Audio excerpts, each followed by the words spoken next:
To see how valve timing works in a 4-stroke engine cycle, let's show piston motion as a circle.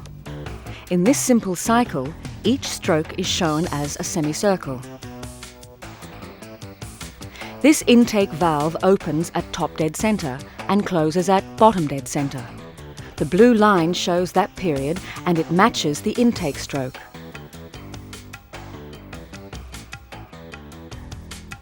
The exhaust valve opens at bottom dead centre, then closes at top dead centre before the new air-fuel mixture enters the cylinder.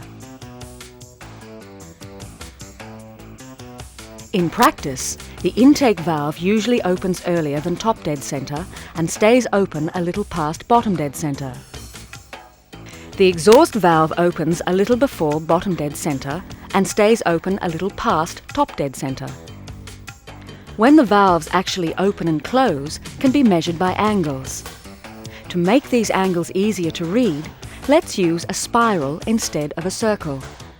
This intake valve opens 12 degrees before the piston reaches top dead centre, and it closes 40 degrees after bottom dead centre. The exhaust valve opens 47 degrees before bottom dead centre and stays open until 21 degrees past top dead centre. This gives exhaust gases more time to leave. By the time the piston is at 47 degrees before bottom dead centre on the power stroke, combustion pressures have dropped considerably and little power is lost by letting the exhaust gases have more time to exit. When an intake valve opens before top dead centre and the exhaust valve opens before bottom dead centre, it is called lead.